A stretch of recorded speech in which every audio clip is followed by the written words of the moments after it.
Hello friends, I am Yogesh Vallal. Friends, in today's lecture we are going to learn an important concept of cyclic quadrilateral. We are also going to learn a theorem related with cyclic quadrilateral theorem. Okay, and then we are going to learn some corollaries and important result related with cyclic quadrilateral and inscribe angle theorem. So friends, let's start our today's lecture. So friends, let's start with our today's lecture. Friends, look at this figure. There are two angles, angle ABC and angle ADC. Okay, we can clearly see that these two angles are inscribed in the arc ABC, or you can say ADC. Okay, means these two angles are inscribed in same arc. Okay, and their intercepted arc is also same, and that intercepted arc is AC. Okay, now to find the measure of angle ABC, by inscribed angle theorem we write that it is half of major arc, its intercept arc is AC. Okay, and suppose I have to write the major angle of ADC, then I will write major angle ADC is also half of major arc AC. So we can say that if the two or more angles are inscribed in the same arc, then their measure is same or they are congruent, means our result is, we can say that major angle ABC is same as major angle ADC. If the measures of the angles are same, the angles are congruent. Angle ABC is congruent with angle ADC. So here we can say that angles inscribed in the same arc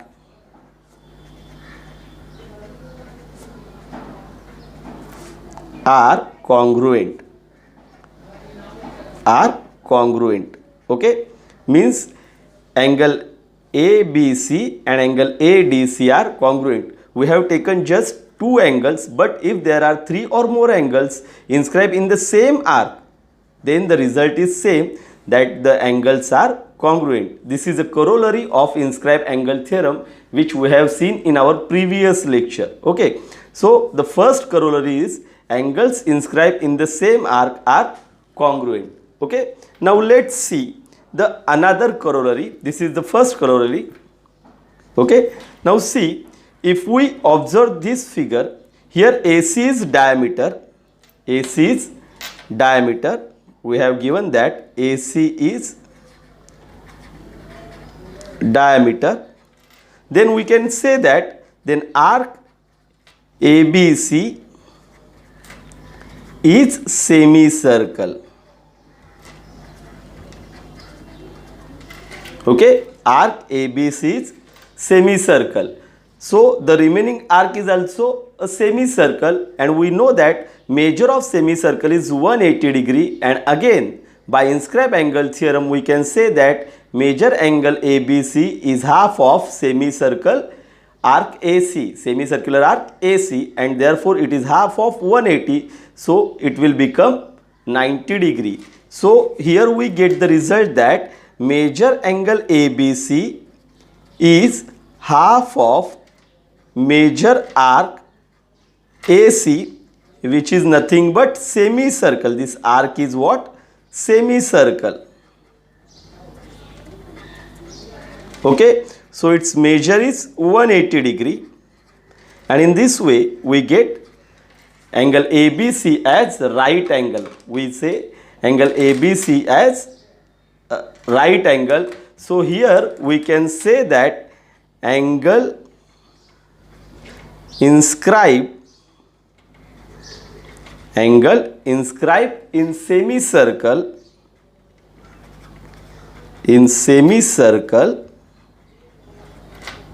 is right angle. is right angle or it has measured 90 degree. It is also called as property of diameter. Okay, so this is the second corollary. In this way we have seen two corollaries of inscribed angle theorem. The first one is angle inscribed in the same arc are congruent.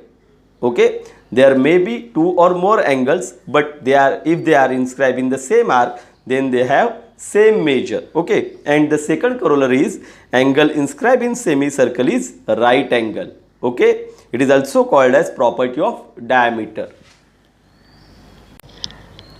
Now friends, let's see one important concept, cyclic quadrilateral.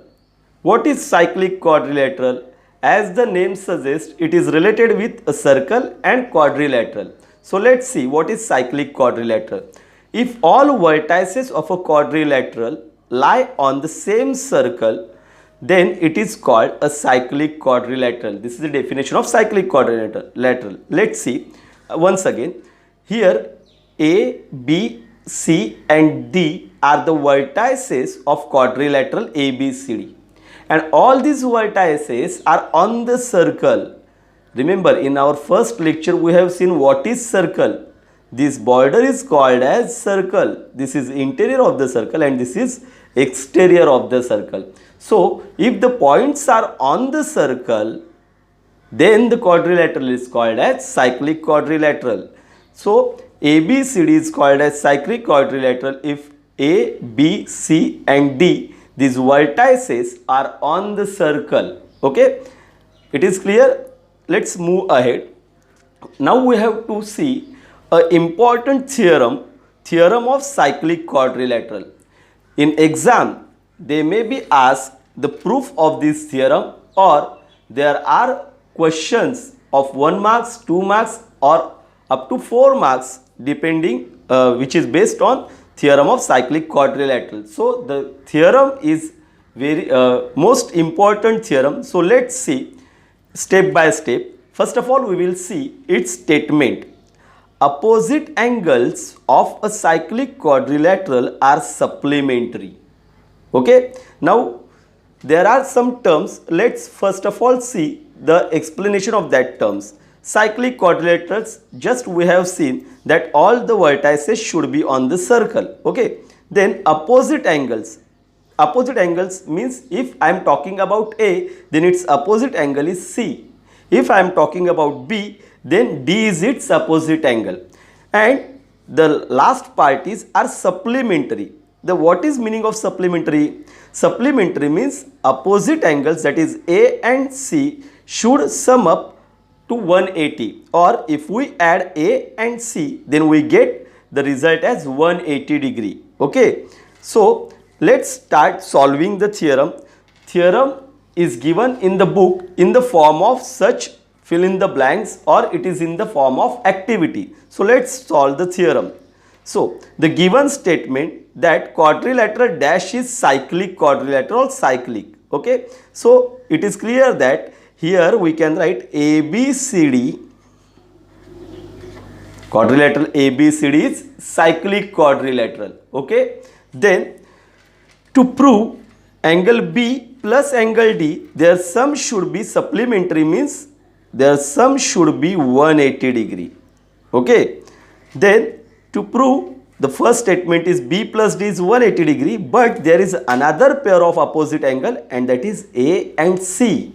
Okay, so their sum should be 180 degree. As we have given C, so we have to just write here angle A. It is so much simple. Okay, so don't afraid to theorem. Just go on solving the theorem just looking at the figure. Okay, for that, first of all, you have to understand the statement, the terms involved in the statement. Okay, so first statement, given statement is quadrilateral ABCD is cyclic, angle B plus angle D is 180 degree, angle A plus angle C is 180 degree. Then one important thing that I have to told you that don't write just the blank places. You have to write the question and then you have to fill up the blank places. Okay, so let's move ahead. Now proof. arc ABC, now look in the figure that arc ABC is intercepted by the inscribed angle ADC. We are talking about the angle ADC and now talking about the arc ABC. So it is intercepted arc and this is inscribed angle. As inscribed angle theorem suggests, we write here that angle ADC is half of angle ABC. So angle ADC is half of major arc ABC. In book they have not given any reason. So give reason here that by inscribed angle theorem.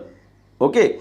Now similarly is an inscribed angle, it intercept arc ADC. Which angle intercept this arc ADC? Arc ADC is intercepted by the angle ABC. We have to just look at the end points and just substitute the middle name B, replacing D. Okay. So we can write here angle ABC is an inscribed angle.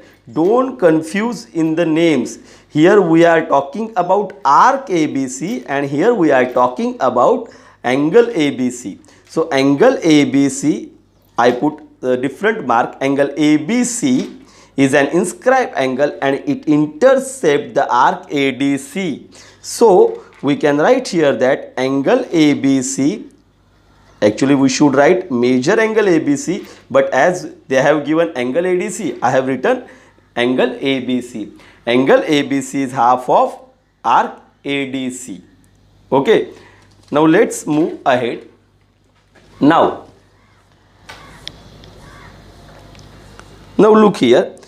Now from 1 and 2, I am going to add these two statements. Add left hand side in left hand side. So we get angle ADC plus angle ABC is half of major arc ADC is given here. So we have to write here major arc ABC. Is that clear? Now we are just taking, now the remaining part is just algebraic part. Just take half outside and we get major arc ABC plus major arc ADC. As major arc ABC, now look at the figure once again. Major arc ABC and major arc ADC, if we add these two, then we get complete circle. So here we write direct major 360.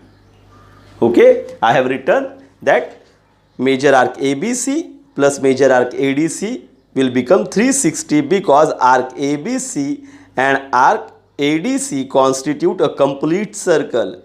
And if we divide 360 by 2, then we get 180 degree. And now look at the statement once again. Angle ADC can be written as angle D. Okay. And angle ABC can be written as angle B. So it implies that angle B plus angle D will become 180 degree. Okay. This we have to prove, and we have proved by giving a proper explanation that angle B plus angle D is 180 degree. Similarly, we can prove angle A plus angle C is equal to 180 degree. You can use here the property that sum of measure of all the angles, all the four angles of quadrilateral is 360 degree, and if we subtract B plus D 180 degree from 360, again we get A plus C is equal to 180 degree. Okay. Now friends, let's see corollary of cyclic quadrilateral theorem. Okay. What this corollary state that an exterior angle of a cyclic quadrilateral is congruent to the angle opposite to its adjacent interior angle. Now let's see this figure. ABCD is cyclic quadrilateral and angle DCE is an exterior angle,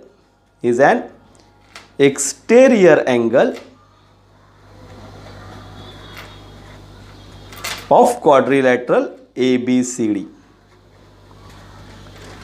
Then what is the result of this corollary? It states that an exterior angle of cyclic quadrilateral means major angle DCE is congruent to the angle opposite to its adjacent interior angle. This is adjacent interior angle, but we are talking about the angle opposite to this angle, so it is congruent with angle A. Okay, so result is quite clear and we can easily prove this by using the theorem of cyclic quadrilateral as it is its corollary. Now look at this. These two are angles in linear pair, so their sum is 180 degree. Okay, so this is 180 minus, let it be angle X. Okay, and here again angle A plus angle C are opposite angle of cyclic quadrilateral, so their sum is also 180. So angle A is 180 minus X. In this way, this will become 180 minus X and this will become 180 minus X. So friends, this is your homework. You have to prove the corollary of cyclic quadrilateral. Let's try solving the corollary of cyclic quadrilateral. Write its given to prove and then write its proof. Okay. So friends, theorem of cyclic quadrilateral states that opposite angles of cyclic quadrilateral are supplementary. So its converse states that, converse of cyclic quadrilateral theorem states that if a pair of opposite angles of quadrilateral, let's there be any quadrilateral, but its pair of opposite angles are supplementary, then the quadrilateral is cyclic. Okay, this is the converse of cyclic quadrilateral theorem. But we have to see one more condition for such four non-collinear points to be concyclic. Okay, so let's see that important condition.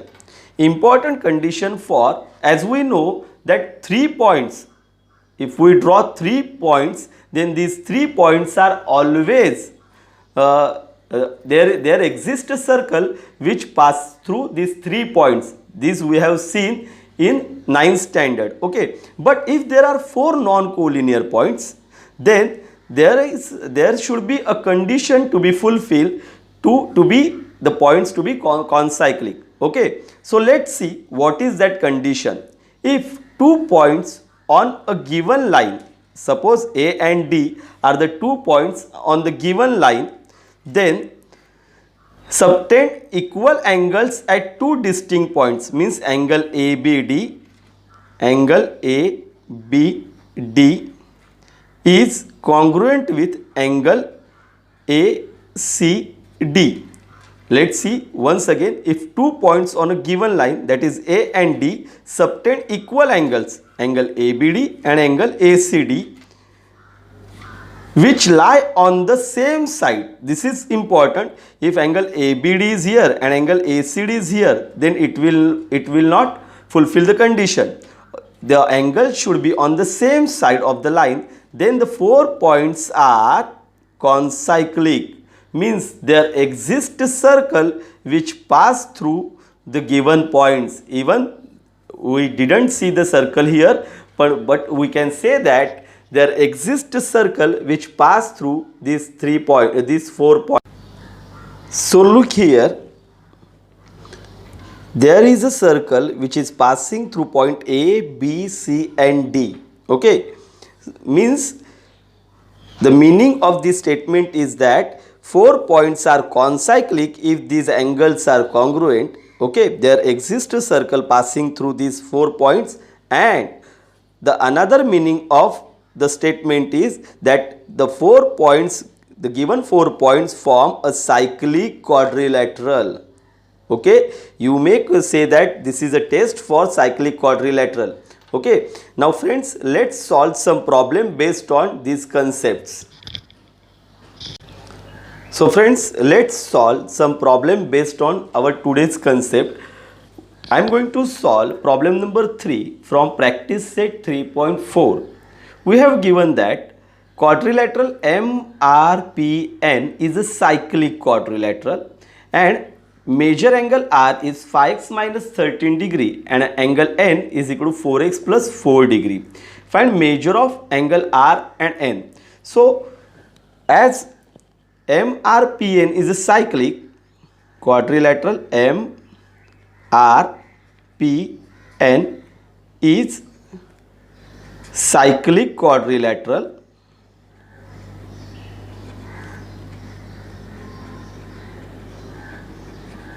as it is in given statements. Okay, so I am going to use its property or theorem of cyclic quadrilateral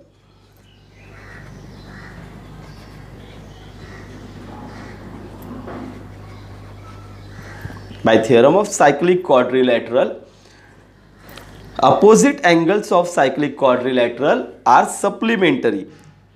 Angle R plus opposite angle is angle N is equal to 180 degree. Okay, opposite angles are supplementary. I am going to just substitute the value 5x minus 13 plus value of N is 4x plus 4. You can use bracket as given in the question. Okay, now 5x plus 4x will become 9x minus 13 plus 4, having opposite sign we do subtraction, and so we get 9 and sign of bigger number minus 9. RHS is as it is. Now hence onward you can use any method. My method is dividing each term by same factor, that is I am going to divide each term by 9. So we get x minus 1, 9 2s are 18, so I get 20, and in this way I get x is equal to 20 plus 1. So my final answer is x is equal to 21. This is value of x, but we have to find measure of R and measure of N. So major angle R is equal to 5x minus 13 degree. So substitute value of x as 21 minus 13. First of all, by BODMAS rule we do multiplication.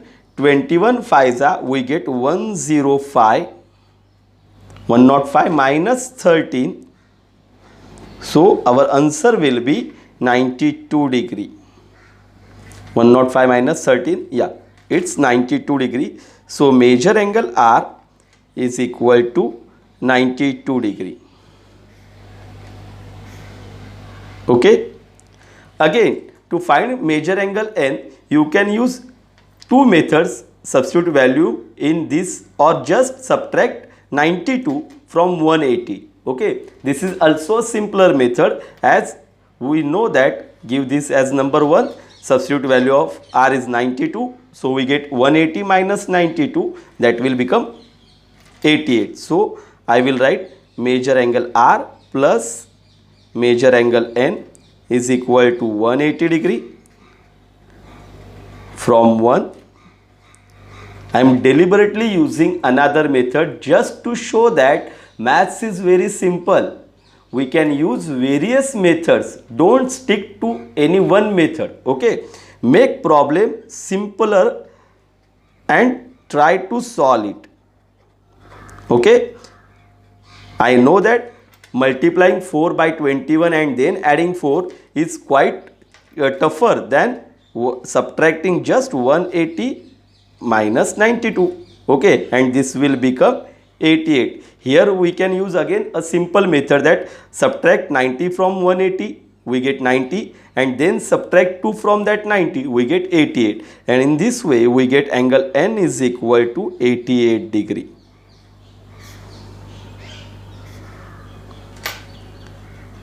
Okay friends, now let's solve one more problem. Let's solve problem number 5. Now I have selected this problem because it is in the form prove that any rectangle is cyclic quadrilateral. Okay, Now I have drawn a rectangle. Suppose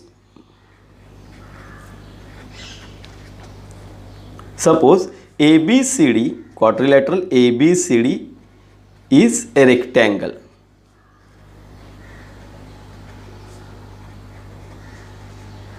And now we have to prove that it is a cyclic quadrilateral. Okay. Now as it is a rectangle, I can write angle A is equal to angle B is equal to angle C is equal to angle D is equal to 90 degree, because these are angles of rectangle. Because each angle of rectangle is right angle. Okay. So angle A plus angle A is equal to angle B is equal to angle C is equal to angle D is equal to 90 degree. Okay. Now if I write angle A plus angle C, okay, just look at here, we get 90 plus 90, it will become 180. So I can write that angle A and angle C means opposite angles are supplementary.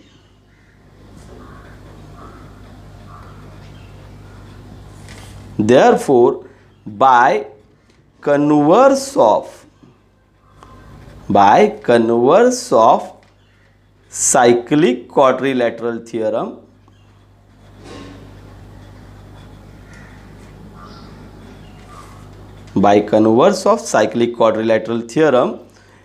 quadrilateral ABCD, which is a rectangle, is cyclic quadrilateral.